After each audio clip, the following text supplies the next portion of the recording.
Everybody Hates Rand is a Wheel of Time podcast that will contain spoilers for all 14 books. So if you're anti-spoiler, pause this, read all 14 books, and come back. We'll be here, waiting. Our title is a joke and is meant to be taken as such. In the context of this podcast, everybody refers to us and our cat. You are free to feel however you want about Rand, who is a fictional character. Don't DM us. The world is a mess, Dark One stretching out his hand. The dragon's reborn, the fire's been fanned, but everybody hates Rand. Everybody hates Rand. Everybody hates Rand. Hello, this is Everybody Hates Rand, your friendly neighborhood Wheel of Time podcast. I'm Emily Jusha. That's Sally Goodger. We're primed for efficiency. I've already locked away Tybalt. The last 3 episodes, I've just deleted our entire intros anyway, so what the fuck? Okay. That was a little alarming. It's okay. But, I mean, I brought notes this time, so I guess I am really excited about that, actually. It's not even anything to do with Wheel of Time. Okay, well, Really? that's better, almost, because these chapters are really insufferable, so I tried to think of something a little more academic for us to talk about. yeah, reading Wheel of Time this week made me wish that I wasn't devoting a good portion of my life to talking about the Wheel of Time. Sorry if that upsets you, but these are, like, all my least favorite character dynamics at play in these couple of chapters.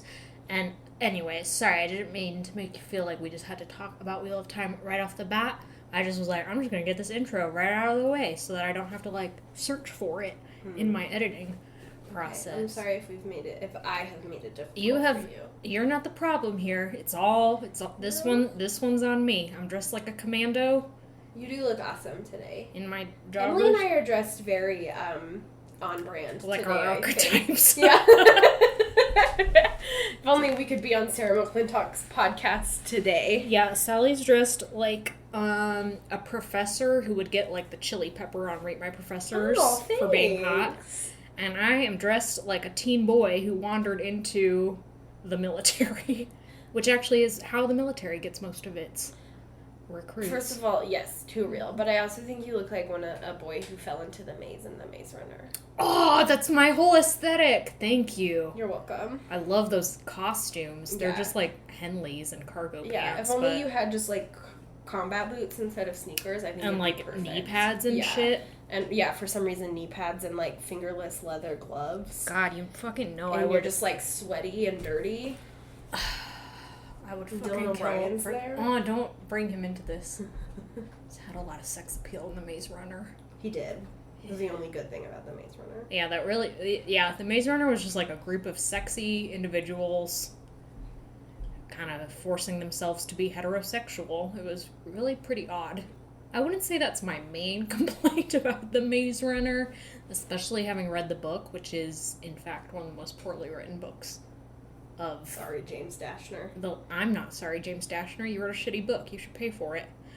In the last, like, decade, you know? But it was one of the most painful things about it. Seeing it portrayed on screen with, like, older teen boys as opposed to the, like, kind of younger teens. Babies. That you read about. It was like, oh, okay, well, you can't just be like, it's a bunch of teen boys all at once. None of them are fucking. And it's like, yeah, obviously they're fucking. Yeah, they are fucking. Yeah. My sexual fantasy is to be dropped in the maze with all those hot boys. You kidding? Yeah. There's some good-looking ones. Okay. I didn't mean to start us out with my erotic fantasies about the Maze Runner. So I guess yeah, it's just a bunch of terrible, terrible things happening. There's lots of points of view in these 2 chapters, but we start out with Perrin and Faye, Perrin, and he's like, early morning, been having some shitty dreams, I'm just gonna go bother Loial to take me through the ways, and he goes to bother Loial, and Loial's like, hey Perrin, here's my adorable, charming room. It's just filled with books. Here's my adorable, charming self. Look at me. I'm so cute. This is the first time we've seen Loial in the Shadow Rising, and I'm like, why hasn't he been here the entire fucking time? I just love him. And he's like, hey, Perrin, what's up? Wild and crazy night, huh? And Perrin's like, yeah, it was pretty crazy, I guess. Hey, listen, Loial, can you do me a favor? And Perrin's like, yeah, I'd love to do you a favor, Perrin. And then Fail's like, hey, I'm also here. And Perrin's like, oh shit, all the flowers in the room disguised your scent from me. And that's just a normal sentence in my point of view. You and your stealth. And Fail's like, hey, Perrin, do you want to know about Loial's heroism? He, like, got a bunch of kids and put them in a room and was like, I will guard this room from all the Trollocs and Myrtle. And then he fucking did. And all these flowers are from their mom. And Perrin's like, that's nice. Let's just skip right over that and get back to my problems. Yeah. And Loial's like, it was no big deal, really. And Perrin's like, I know it was no big deal. That's why I want to be talking about me. It's so fucking insufferable. I can't handle either of them. Yeah. Anyway, Perrin's like, Loial, will you take me through the ways? And even though Loial fucking hates the ways, he's like, yeah, of course, I'm a good friend. I'll take you through the ways. And feels like, I extracted a promise from you that I extracted a very deeply specific promise from you. Last night, in fact. Yeah. And this entire thing should have made you very suspicious, but you, Loial, are a sweet cinnamon roll. Who are they going to cast as Loial is the real question. Is he just going to be CGI? Yeah, listen, there's some perfect characters in Wheel of Time that you can't cast. Loial and Galad. I was trying to think of someone who could Gaul. be cast as Loial. I just wanted to be like, you know, a Hollywood handsome white boy who then they've CGI'd out of being a handsome white boy, like Chris Evans. Could you imagine if Chris Evans or Chris Hemsworth played Loial? I feel like Chris Hemsworth would be really good at it. Wouldn't it be so charming? Oh my god. What a charming man. No, I would be delighted. It's an excellent choice. Thanks. It came to me in a bolt of inspiration. I can't even. There's a reason I'm singing that song, but that will derail us like 100 years. It's a song that has the word inspiration. Yes, but there's like a more specific reason. Okay, we'll talk about that off air, I guess. Well, if I remember. I'll remember when I edit. Hey. It has to do with puppets. I don't want to hear it anymore. No, erase it from my mind. I don't want anything to do with puppets. Puppets are the freakiest shit. You're telling me. Is that why it freaks you out when I do my Muppet walk? Maybe. You're like, it just triggers like I see you the as a button in your puppet, brain yeah. that's like, puppet. And it's like, oh, Muppet. Emily's a puppet. Nope. I'm a real boy. I'm the manic one this week. Ah! Okay. Yeah. Perrin and Fail are like, blah, blah, blah, blah, blah, blah, blah. Marital troubles, our relationship troubles. And Loial's like, I don't want to be the middleman in this. And they're like, that sucks to suck, because we're just making you be that. You don't matter. Just us. Just we matter. There's a hilarious line where, like, Perrin realizes what Fail has done, that she's going to, like, make it so that she goes to the Two Rivers with him, that she's maneuvered this situation, and he's like, she's just, like, eradicating everything I went through in making her hate me. It's like all of the suffering of the horrible things he said to her is just like, it's all my horrible things. It's like, does not take into account at all the fact that, oh, she was probably hurt and has agency and is reacting to you hurting her with her agency, given in a really terrible way. Like, don't fucking bring Loial into it, Fail. I don't know. I can't, like, what is there to say about it? Well, I have some notes about toxic monogamy that Ooh, I would like to talk about. Ooh, Because I feel like these two chapters are a very good case study for the toxic definition of monogamy. toxic monogamy. So I had to do... Sorry, my friends are texting me about Nickelcade. What is my life? Are you guys going to Nickelcade? I guess. Tonight or No, tomorrow? I'm not going to Nickelcade tonight. Fuck that shit. Fuck that shit, I'm out. I had to do a lot of stuff today. Yeah, After this, I want to do my laundry, I'll read my book, that sounds and great. pay my rent. Great. Fuck. I'm gonna edit We Don't Watch Outlander. That one gets a little wild, folks. Yep. Okay, so yeah, I wanted to talk about toxic monogamy mostly because I don't want to talk about anything else that happens. But this definition of toxic monogamy comes from the website Algo. I don't know if I'm saying that right, but the article is called What is Toxic Monogamy? And it's written by Jay Lynn, who writes, monogamy, the practice of having only one sexual and or romantic partner at a time, in itself is not a bad, lesser, or toxic structure for romantic relationships. However, through its prevalence and influence in patriarchal and heteronormative systems, many harmful concepts of control and power have been entwined with common messages of what true love and monogamy means.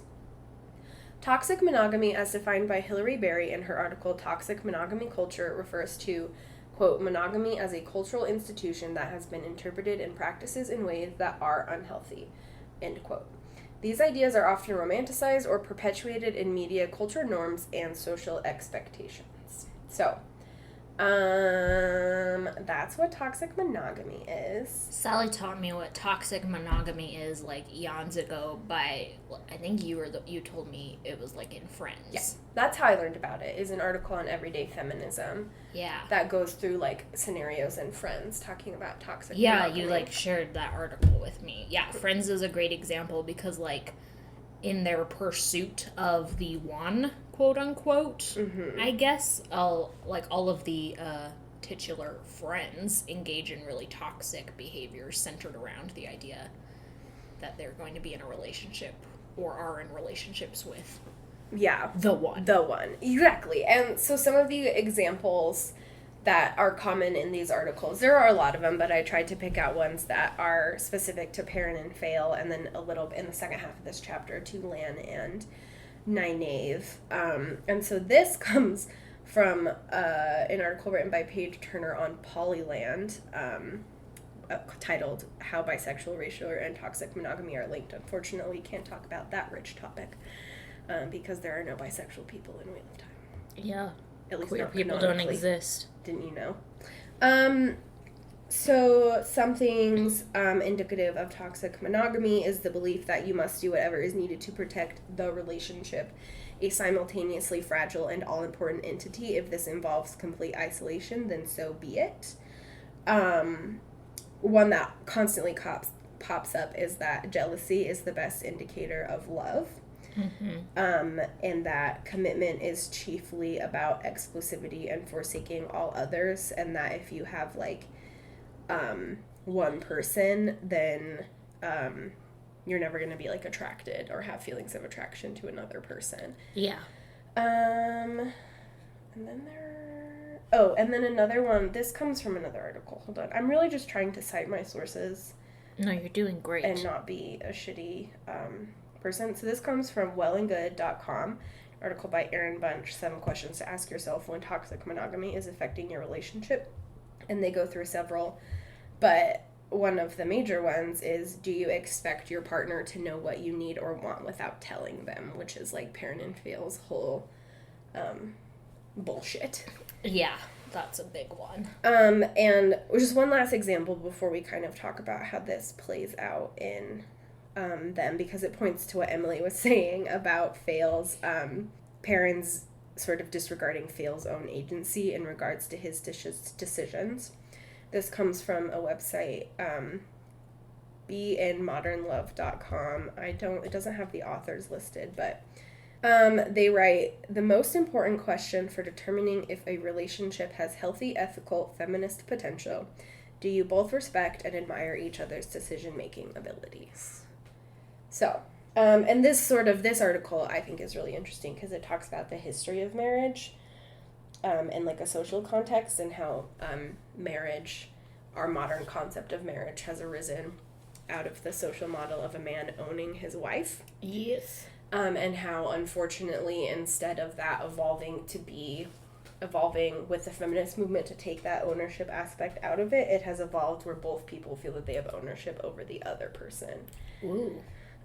So instead of removing ownership, we just elevate it to both people being possessive over the other person, which is where these ideas of like jealousy and not wanting your partner to be with other people not trusting them, expecting them to know everything about you because they are your person. And if that comes at the cost of you isolating yourself from your friends, like, you want to believe that you've done that for a reason and that this person knows you completely, and lots of different things. So, sort of pairing this with the chapters, like, I think a lot of it's pretty obvious. Like, Perrin and Fail have this whole nonsense with, like, jealousy and aggression that everybody wants to point to as part of Fail's culture. And I think we've talked about this before and probably will as we get further into it. But basically, that's bullshit. yeah, just because it's, like, a cultural norm does not mean that it is acceptable. And we also see it play out in the, like, within the framework of the cultural norm in Fail's parents, who generally seem to have just, like, a much healthier relationship and attitude towards each other and an admiration for each other. Yeah. And their, just agency. I don't know. We'll get into that a lot more, I'm sure, as we actually encounter them as characters in the text. I really like Fail's parents. Yeah, but they just, like, don't set off the red flags that Fail and Perrin do. Yeah. Because I think, like, Fail and Perrin have so many of these other things going on. Like, we talk so much about how, like, Perrin's narrative becomes separated from the others in, like, an interesting way. And I think this, like, the language of it, of isolation to quote-unquote protect your relationship is kind of an interesting way to look at that. Like, would a narrative that's written in this way, I'm trying to talk this way without value judgment, because so often we've placed value judgments upon Perrin and Fail. I'm trying to be a little more analytical this week, guys, but, like, would Perrin and Fail's marriage have held up if they were, like, formed while Perrin was a part of the main plot? Do you know what I'm saying? Like, the way that this culture is, the way that the, like, social structure of the story is written, like, would it have, quote-unquote, not given Perrin enough time to form a relationship, like, to dedicate himself to Fail? Yeah, it's like their relationship doesn't kind of enter into the plot, their relationship becomes Perrin's plot. Thank you. Which is, and, like, everything else is almost secondary to it. Like, the Two Rivers getting fucking invaded is, like, secondary to the fact of Perrin and Fail's relationship. Well, yeah, you think about the huge plot point that, spoiler alert, Perrin's entire family gets brutally murdered. Yeah. And that's, like, swept under the rug because immediately Fail offers him, like, a shred of tenderness, and that's supposed to be, like, a turning point in their relationship. Yeah, and after that, it's just, like, they're good. Perrin, like, doesn't fucking think about his family again. It is buck wild. Yeah. It's so weird. And, like, yeah, not to place value judgments on it, because pretty much every relationship in Wheel of Time kind of does this. Yeah. I think to a lesser extent than Perrin and Fail, which is why this one is so stark. Mm-hmm. But yeah, it's like Matt meets Tuon, and, like, Tuon kind of just becomes his plot for a little while. It's just that the stuff he has going on in the background is a little more interesting than what Perrin has going on in the background. Yeah, well, jumping ahead just for 2 seconds, I don't want to leave this completely, but, like, Min's, as we've talked about, entire plot becomes Rand. Yep. So it's not just a men, because that's also a common narrative, is, like, men give up their lives when they get married, which is nonsense. But, because literally for centuries, women have been giving up their rights over their body and property when they get married, so fuck off. Mm-hmm. But Min's literally has a plot for, like, 2 minutes, and then she falls in love with Rand, and goodbye plot and agency. And if you want to see it played out on the other end of this gender spectrum, Lan's entire plot becomes Nynaeve. Yeah.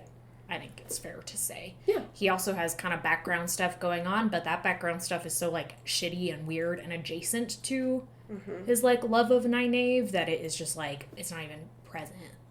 Like, when he does finally go off to, like, seek vengeance and, like, fight for Malkier and whatever, it's, like, Nynaeve's involvement in that is so integral to it that it is just, like, it wouldn't happen without Nynaeve. Yeah, and it's really, like, another one that I kind of have said this, but this idea that, like, your person is the most important thing in your life is a huge indicator of toxic monogamy, because it, like, again, going back to this idea of agency, like, you don't trust that the other person has enough agency to make decisions in their life that still value you as part of their life, but don't have anything to do with you.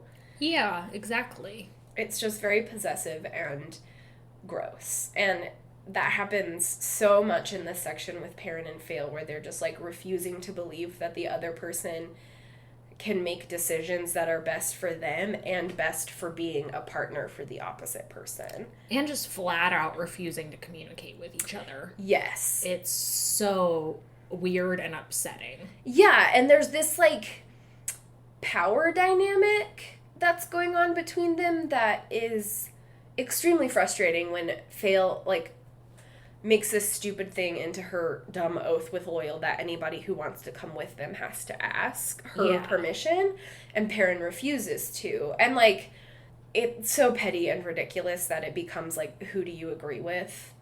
Nobody. No, they're both so equally immature and wild about it that it's like the only person whose side you can be on in this entire thing is Loial's. Yeah, and just be like, free him. Yeah, Loial, who is just like, what the shit? Like, Loial's just like, I don't want anything to do with your, like, weird nonsense. And then, like, the ale get involved. Because, fucking highlight of the chapter, Perrin walks out and Gaul's like, hello. Perrin's like, oh, my boyfriend. Perrin's like, ooh, this hottie. Oh, this hottie. And Gaul's like, I hear you're going to the Two Rivers. And Perrin's like, what the fuck? How does everyone fucking know about this? And Gaul's like, I know everything. Gaul's like, first of all, I know everything. Don't put anything past me. Walls have ears, Perrin. And I can camouflage myself to look like a wall. You probably can. It's like that scene in the Hunger Games where he just, like, peeled himself off. He's like, oh no, Rand told me, and was like telling a bunch of other people and was like, hey, if you want to go with Perrin, that would be much appreciated. Don't know what happened with that word. Yeah, yeah. And he's like, obviously I'm the only volunteer because I love you and you're my boyfriend. And Perrin's like, thank you, that's so sweet. I would love to have you along. Yeah. The end. Yeah. And it's like, okay, at least Gaul will be there saving the plot. Seriously. And Bane and Chiad when they get involved. Yeah. Although some other toxic stuff and going then, on like, there. the Ale, like, take sides with it's the battle of the sexes. ridiculous. And it's all just dumb. Because then again, it's all reduced to battle of the sexes. Yeah, and just one quick literary point, like, the best way that this novel's relationship to monogamy can be played out is Loial's absolute terrifying fear that if he gets married, he will not be able to have adventures anymore. Yeah, that's so sad. Yeah. Which is, like, first of all, Loial's wife ends up being the cutest person alive. But they're also founded because Loial largely exits from the plot after he gets married. Yeah. And it's like, okay, yeah, I know he does shit, and sort of. But yeah, it's just I'm literally reading the 14th book right now, and Loial hasn't appeared yet. Baby! So, I know he does at some point, but... Shrug emoji. Yes. And so this is not totally related, but I was thinking about this quote when Perrin and Fail are having their whole, like, battle of the wills. Like, Perrin won't ask and Fail won't be like, you don't have to ask. It's stupid. Yeah. But I read this essay a while back that struck me so much I wrote it in my little gospel of things that are interesting to me. And it's this essay called Fucking the Patriarch, which is... It's like a close read of 3 novels where younger women have relationships with older men. Okay. It's, like, fairly interesting. None of the books sound interesting because I'm not interested in that plot, but the analysis of it was interesting. Sure. And it was written by Jennifer Schaefer, who wrote of her own experience at the end and said that every genuinely erotic experience in my life has involved thousands of minute, ever-shifting imbalances of power. Which I found really interesting in context of, like, what it means to be in a relationship with someone, particularly, like, I guess, an erotic relationship. But, like, any relationship is all about, like, the shifting back and forth of power in small ways. And, like, in a way that doesn't necessarily, like, diminish from your ability to have power overall. It's just, like... I don't know, it's just, like, a really interesting thing to think about, especially because I think so much of the battle of the sexes, quote-unquote, in this Wheel of Time world is that nobody is willing to... And it sounds like such a counter-feminist statement to say, like, give up your power for a second. Well, but, like... It's so, like, you just want to tell Perrin and Fail, hey, maybe just, like... work out a BDSM relationship that is about the exchange of power that the two of you clearly find interesting in some way. Yeah.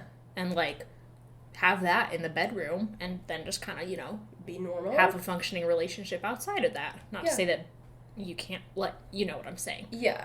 Just, like, it would... And then, hey, presto, here's a fun idea. What if Wheel of Time included sex scenes? Then we could actually see stuff about the exchange of power that was interesting. Yeah. you know? Instead of just this, like, constant sexually charged anger and repression that comes from nobody, like, what the fuck is going on? Is someone doing blacksmithing outside? Jesus. I swear to God, I thought it was like the creak of bed springs, and I thought Tybalt was jumping on the bed. You were at the creak of bed springs, and immediately it was like our cat, not the people above. Well, it sounded like it was coming from down the hall. Yeah. Tybalt was just in there like, wee, boing, I'm gonna boing, put it boing. past him. Vertical leap. Hell of a trampoline. Anyway, like, switching over to Nynaeve and Lan, the other kind of toxic monogamous. Theirs is toxic in a way that is much more violent. It's very weird. Well, first we have Elaine talking about her relationship with Rand, where she, like, gave him a letter that was like, I just fucking love you, blah, blah, blah, blah, blah. And she's all, like, worried because, again, she feels like she's given too much power to him at that point. And then she's, like, second-guessing herself and eventually resolves, oh, I'm going to give him a second letter that is taking my power back. That's like, fuck you. And staking it over him. And you know what that'll do? It'll just leave him completely bewildered. Yeah. Because he's like, what? What does this fucking mean? What's happening? It's not like he's seeing a time lapse between them. You're just giving him two completely contradictory letters. Elaine, you dipshit. It's like... The most important lesson I have learned in my millennial adolescence is that you really should not have important conversations over text message. Duh. Like, it took a lot of false communicatives for me to learn what Romeo and Juliet should have taught me in 8th grade, I guess. Yeah, I gotta talk face to face, or it don't count. It don't count if you ain't talking face to face. I don't know what happened. I just, like, slipped into an old prospector there. What's the guy from Toy Story, like, Prospector Pete or whatever? Yeah, like Stinky Pete. Oh, yeah. Emily's become Stinky Pete. Was this he the villain? Yeah, okay. Nynaeve and Lan are, like, weirdly violent. This is a testament to I read this book when I was, 12? Just on the cusp of adolescence. Why And did you say it like that? because that was how I felt like saying it. I don't know. Because the word cusp kind of creeped me out, because I feel like only old men use it to describe women on the cusp of womanhood. Cusp of womanhood. Yeah, exactly. Disgusting. Anyway, I was about to be a teenager. And it was like, sexuality, hormones, whatever. And, like, reading this, I was like, oh, yeah.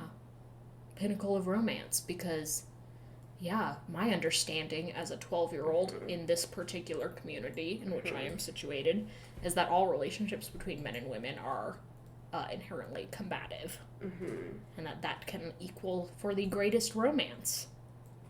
And that, lads, is why I'm always... Read Wheel of Time and was like, nope. No, that's just a testament to how, I didn't know shit when I was 12. What was I saying? I don't know, I'm sorry, I totally No, derailed that it is with my okay. personal anecdotes. No, but I'm sorry that I always have to bring my, like, personal experiences into this, but when I was 18, I had a piece, a non-fiction piece published in a literary magazine, so I got to go to a conference, is the point, not to, like, self-brag or whatever. And it was an academic conference where people are publishing their thesis, and I went to my first ever panel kind of discussing the topic of toxic masculinity. And the man who did the research was, like, specifically focused on kissing scenes. It was really interesting because he was, like, looking at kissing scenes in movies and the way that in, like, all of the classic movies, it starts out with, like, the man as the aggressor, with the woman initially putting up a fight, but after the man continues to, like, push forward, she just, like, submits to him, and it's, like, romantic and sexual. Yeah. And he was talking about that and, like, how, like, seeing those images constantly perpetuated are, like, a problem for young men, and particularly, like, rape culture, because that's the way that men are taught to pursue romance, is with force. Mm-hmm. And also, it doesn't matter if she doesn't seem to be into it initially, because she will be. Yeah, you just gotta keep trying. Yeah. It's that, like, dumb joke from Anchorman that it's like 7 no's and a yes is still a yes, or something like that. Yeah, it's fucked up. And all that type of shit. And so, like, a big part of toxic monogamy and the definition that I read at the beginning is that it's perpetuated by our media. And so when you read this when you're 12, and I'm sure a lot of people who read this are like, yeah, Lan and Nynaeve have like a very classically romantic tempestuous narrative. Yeah. Yes. It's like very like, you imagine like Wuthering Heights, you know, like... Yeah, you're 12, you feel weird about yourself, all your friends are hotter than you. You're like, yeah, I want a tall, hot man to literally sweep me off my feet with his kissing prowess or some shit like that. Do you think Lan's ever kissed anybody before Nynaeve? He's a huge virgin, obviously. No, I don't know jack about that, and I don't care to know jack about that. I literally thinking about Lan's sex life. Yeah, because again, he's like, what? He's like Aragorn, who's like, oh, I'm actually 93. I just happen to look like this. Yeah, Lan's like, I'm 110, but my warder powers make me appear only 56. And Nynaeve's like, oh, perfect hotness. Gross. And it's like, ugh. Anyway, yeah, so that was what I thought when I was 12, and then I was 19, and I was like, you know what's actually nice? Asking permission. Yeah. Especially because, like, there are so many levels of violation. Like, he enters the room, like, he knocks the door down. He doesn't even, like, knock. He, like, kicks it in. He completely ignores Edwene and Elaine. Like, he and Nynaeve are fighting and talking about, like, fairly personal stuff. Yeah, he just has it out in front of everyone. And, like, then he just kisses her without her permission in front of people. So, like, there's so many levels of him not respecting her boundaries. Yeah, and then Nynaeve's like, wow, thanks a lot for kissing me in front of literally everyone. And Lan's like, well, if I can do that in front of everyone, I can also tell them how I feel about you in exquisite detail, like, in front of everyone. And it's like, that's not necessarily, like, the recipe to a woman's heart. Yeah, like... Some women, sure. Not necessarily all women. They don't all want the Disneyland marriage proposal. Dear God, please, unless you are 175% certain she will say yes, do not propose to a woman in public. You're only adding social pressures for her to say yes. Yeah, that's, like, shitty. It's such a manipulative thing to do. Unless she, like, my sister-in-law wanted the whole public proposal. Yeah. And, like, my brother knew that, and he, like, set it up, and she loves it and talks about it all the time because that, like, really was important to her. Me, I would take a gun. I would find a gun. I don't know where I would find one, but I would find it, and I would blow someone's kneecap off. So. I'd be there with the gun. And we'd be like, hold on. Hold on. They'd be like, hey, I'm going to propose to Sally in this really public place. And I'd be like, oh, yeah, sure, go for it. And Emily would be sabotaging. my gun. And then when you were like, fuck, I'd be like, here's a gun. And I'd be like, thank you. Blow their You're the one kneecaps who out. really knows what I want. Anyway, I hate Lan so much as a character. I'm mad that the actor is so hot. Yeah. Because now I have to be horny for Lan, which is fuck, confusing right? on a lot of levels. Like, I already had to get through being horny for Perrin, and that was confusing enough. Yeah, it's just really like it's going through a lot of stages. Then we have to, like, flip over to Thom and Moiraine, also having I forgot about their this. single conversation together as adults before they're like, hey, we're getting married. And Matt's like, what? What was that meme? Oh. What the cinnamon toast fuck? Yeah, that's my favorite tweet of all time. It's a very good tweet. What the cinnamon toast fuck? Please follow us on Twitter. And it is, like, the opposite of a romantic conversation. Moiraine's like, hey, let me bring up all your emotional trauma in an effort to manipulate you into doing something I want. And Tom's like, get out, please. Yeah, it's so... And then they're like, hey, let's fuck. And it's like, what? Yeah, it's so confusing. Robert Jordan, what the fuck? What were your personal relationships like, my dude? Especially because it's also, like, really... The way that Thom describes her in this chapter is gross. Yeah. He's, like, so, like, if she wasn't a nice guy, like, oh, gross. He's like, oh, she's just, like, a handsome... It's just, like... What it really got me thinking about, skimming over all the romantic shit, was, like, what a different series it would have been if Thom had not gone with Elaine and Nynaeve, and had instead stuck with Rand. Yeah. That is a fucking interesting dynamic I want to see. Yeah. A, Thom among the ale. Yeah. How fucking hilarious would that be? Yeah, he's like, none of these people think I'm funny. Yeah. B, Thom can continue being relevant where it matters with Rand and Matt, who are his, like, apprentices in various ways. C, Thom and Moiraine might actually have a chance to have a relationship not necessarily a romantic relationship, but a relationship. About their, like, opposing, but how cool would it be if they, like, fucking ended up teaming up, you know? Book 4 is all about, oh, they learn to respect each other and their, like, cool techniques. And Book 5, they're like, hey, Rand, we're going to co-parent you now into, you know, taking over the world. And Rand's like, oh, sweet. Thanks, Mom and Dad. Yeah. Awesome. I'm just saying, it would be so much cooler. I bet. And then Lan could go with Nynaeve and Elaine, and they'd be like, oh, yeah, romance, blah, blah, blah. Yeah, and then they could also have more time than, like, 5 minutes to be like, now we're in love and we're going to get married and have babies. And also that would be, like, an interesting character choice, you know? Yeah. If Moiraine was like, oh yeah, shit, I don't need you. I'm going to be with Ale. They're, like, the fucking coolest. Yeah, I got Rhuarc. Daddy as fuck. Rhuarc is so cool. Yeah. Moiraine's like, listen, bucko, I know I'm going to die anyway. Your presence here is irrelevant. Yeah, just Moiraine's go like, with your wife. I'm planning my death already. Yeah, Moiraine is like, I am, like, laying out the funeral plans. I've got my last words right here. Ooh, got them down. Except they're not going to be last words. They're going to be a last tackle. So, my God, cool. That's really the way to go the out. The power move, yeah. Forget last words. Who's going to be your last tackle? God, I hope it's Lanfear. God's sake. Who's Avienda? Who's Avienda? God, I love that scene. Then we bounce over to Min and the tower, and that's, like, more weird shit. Robert Jordan totally outs himself as knowing nothing about makeup, because he's like, oh Min just totally transforms her entire face with makeup. And everyone's like, oh, Min, you're so pretty. And I'm like, we can tell it's makeup. Yeah. People... We're not stupid. Yeah, people who aren't total dipshits, like, apparently some men, are like... Yeah, I fucking know. I know contouring when I see it, bitch. Like, yeah. I'm not like... Everyone knows my eyebrows don't really look like this. Yeah. They're colored in. Yeah. Come on, homies. Yeah. Anyway, it's so funny. It's so funny. I just want to read the paragraph again because it's literally hilarious. I just, like... Except I went too far. It's so upsetting, too, because it risks being funny. Gawain and Min are just, like, dancing on the fine edge of being a funny... I know! Cute I was relationship. thinking about that. I was like, Gawain is almost charming in these chapters. Yeah, when almost. Gawain is just like, oh, Min, you're such a sweet, adorable lass. Like, so adorable. Doing, like, fun older brother mischief. Yeah. And Min's like, I'm gonna fucking punch you in the kidneys. And it's like... Oh, yeah, I can get behind this dynamic. Meanwhile, all pretending for Galad, who apparently cannot be on the ruse. Galad is just like, I'm here with my white cloak propaganda. And Min's like, I don't give a shit about this. This is not on my problem list. And Gawain's like, I do give a shit about this, but also I give more of a shit about the women in my life. I don't care about my brother at all and the fact that he's joining a terrorist organization.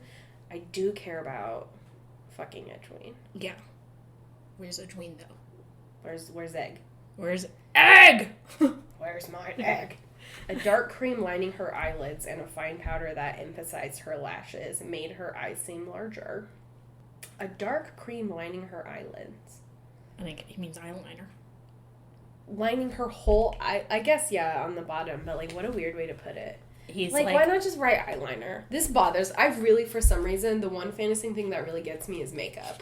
Well, yeah, when they're just like... It's like creams and things like that. I'm like, say eyeliner, bitch. I'm like, yeah, it's fucking... Say lipstick. No one Stupid gives a hoe. shit. Yeah. You're out here saying, like, pigeon. He's like, and suddenly boat. she had cheekbones. I'm like, it's called contour. It's called contouring. Any drag queen can do it. Men's not special. Yeah, Min is not special. Oh my Sorry, god, what if Leanne. Leanne was a drag queen? Ah! If Leanne was like, here we go. Contour. Gotta go If down Leanne my was eyebrows. Bianca Del Rio. What an amazing casting that would be. It would be really fucking good. Okay. Anyway, Min's like, oh no, Loghain's gonna have some glory or something, which apparently doesn't happen for like 100,000 pages. Literally, it's like the last page of book 14. It's like, oh, and now he does important shit. And it's like, I don't care about this sad boy. I really sad don't man. care about Loghain. He's creepy and And they're stares at like, women. oh, Muslim Tem escaped. And they're like, Swan, oh my god, this is the most hilarious throwaway line. Swan's like, if they recapture him, I want him just, like, gentled on the spot. And Leanne's like, that's against the law. Literally 3 pages after Moiraine was like, I'm so sorry, Thom, that some people broke the law and gentled your nephew on the spot, causing him to die. And if you do this, then I will... This plot never plays out, by the way. Yeah. I'll give you the names of the women who did that to him so you can have your vengeance. And I'm like, oh, I want to get behind that. Thom's like, Kill Bill for the sake of his nephew. Which, like, I can get behind. Yeah, oh my god. Love my nephew. Anyway. bus? Yeah, Leanne's like, that's illegal, Swan. And Swan's like, I don't give a fucking shit. And it's like, hey, Swan, like, no wonder. Have you ever thought? Like, no wonder. Yeah. People don't want you to be in charge no more. Literally, like, I didn't know that the tower's gonna break at the end of this book when I read it for the first time, but rereading it, I'm like, fucking finally somebody gets Swan Sanche. I'm not saying Aleda's a good choice, but Swan is like, do a war crime, lie to children, like, Honestly. use children as weapons of war. It's like, you are not a good leader. I mean, it's like, maybe if you told Gawain and Galad this would, like, ease some tension. And Swan's like, no, I'm not telling anyone anything. Yeah, Gawain and Galad. The best way to keep a secret is to just murder people. We're all like, okay. And we're like, okay, yeah, Swan, you're from the sea, pirates, dead men tell no tales, blah, blah, blah, blah, blah. But it's like, hey, Gawain and Galad are... Gawain's a fucking prince. Yeah. So's Galad, I guess. Step prince. He's a Step prince. prince adjacent. He's adjacent to prince. Like, they've got He's enough hot. power. Yeah. Consider this, though. God, that's hot. Like, I don't know. Like, you can't lie to hot people. Yeah. You think he would just sit there and be hot and lie? It's just like Swan's just constantly underestimating people. Yeah. Like, arguably the reason that the tower breaking goes so incredibly poorly is because Gawain is like, I don't know where my sister is. Yeah. I don't know where Egg is. All I know is that the lady who's up top is, like, preventing me from knowing where they are. Because I know she's lying to me, because I'm not a dipshit. Yeah. All evidence in the following books to the contrary.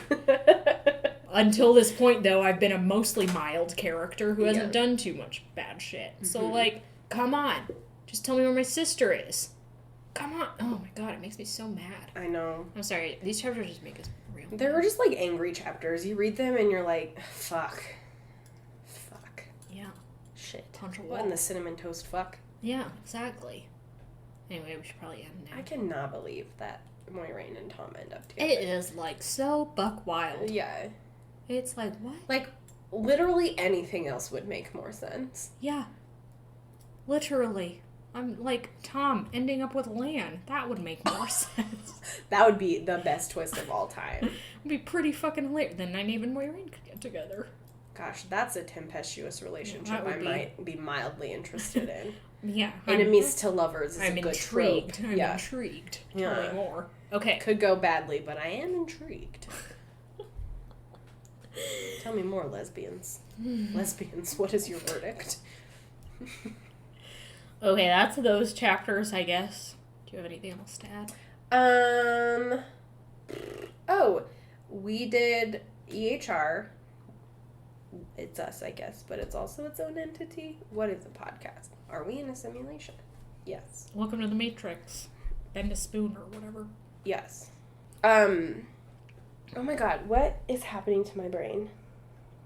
Okay. The podcast. Were you going to talk about how we did a shit ton of downloads in the month of September thanks to Tor? Tor.com and Christina Orlando. I'm once assuming... rejected me for a job. Not Christina Orlando personally, but Tor. At least I think they did. They just didn't get back to me. Oh, how the turntables. Oh, how the turntables. And kidding. Then they were just like, we'll just publish this article about you. Tor.com. We love you. Yeah, you're great, actually. Thanks a lot. I just want to say thank you to everybody who's been listening to the podcast and found us through that avenue or whatever new avenue in September. It's really exciting to see the podcast take off in a lot of ways. We've gotten seriously like 5,000 more downloads in the month of September than we have the past like previous months. We had a huge jump in Twitter followers and Instagram followers, and Tumblr is always slow and steady, but you do you, Tumblr. Yeah, Tumblr's so weird. And it's just been really exciting talking to our new listeners. We've got some really hilarious emails from people this week who were listening to some of the early episodes of EHR, and I just like... I know that was only a year and a half ago, yeah. But I'm like, what the fuck? Yeah, I'm like, I don't even know who that person talking is, but like, we got this hilarious email from Simon. Can't remember your last name, Simon, I'm sorry, but we mentioned something about like a vibrator terangrial in like one of the first episodes, and he like dug through dug through the Wheel of Time wiki and was like, I think there is one, and like sent me this link about it. Yeah, I need to forward it to you. I'm saying he, I shouldn't assume your pronouns. They sent it to me, and I should put pronouns on our contact form so that I know how to address you guys. That's a good idea. I'm gonna do Don't want to misgender anybody. If I've ever misgendered you, feel free to tweet me the flip off emoji and correct me. So Yeah, that is blanket statement. And anytime on air, online, please correct me. But yeah, it's legitimately like the funniest article. It's just like a little couple sentences. It's amazing. God, I love that. I know. But anyway, so it's just been like really fun to see people experiencing the podcast and figuring it out for the first time. We've gotten some mean reviews on iTunes. Oh, so just fun. remember that like people have feelings. I know Emily doesn't care. She's unfazed by other people's opinions of her, but I am deeply fazed by people's opinions of me. But not to say that you can't leave negative reviews. I think you should just remember that people have feelings. That's what I'm saying.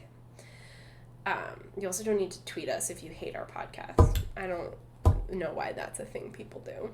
Yeah, you don't need to, like, at people if you're gonna complain about them. It's just, like, not necessary. It's just kind of impolite. It's just, like, it's like you're talking bad about someone, and then you, like, see them pass the room, and you're like, hey, come in here. And then continue talking bad about them. Yeah. And it's like, what the fuck? Yeah. No, what? Be shady behind our backs, thank you. Yeah, that's what shade is for. Anyway, many of you have commented on our banger of a theme song. Yeah! That is thanks to Glenna McKenzie, unless you're talking about Tub Thumping, which is in the first season. In which case, that is Chumbawamba. In this case, all credit to Chumbawamba. Please don't sue us, Chumbawamba. Thank you, though, to Glenna McKenzie, who arguably created a better masterpiece than Tub Thumping. I know, our theme song is so good. Yeah, sometimes I just listen to it and I'm like, shit, this is a good theme song. Yeah, it's really good. Just get lost in it. Anyway, that is going to do it for us this week. Do you have a sign-off? We have a listener-submitted sign-off. So fun. Yeah. If I can work my... look at our mean reviews on iTunes. I mean, they're really not that mean. I'm just sensitive. I'm a Pisces. They're just like, you dicks. They're like, stop mispronouncing things. You guys are... Let me just turn the mic over to me for a second while Sally pulls up her her sign off. I don't give a fucking shit about the pronunciations in a fantasy book. The fact that there is a pronunciation guide means bullshit to me. And if you have a problem with that, don't fucking listen. Is there someone with a gun to your head making you listen? Who cares? Who gives a shit? It's a fantasy book. Don't you have better things to do? The Amazon's burning, people! That's true, though. I shouldn't laugh. So anyway, sign off?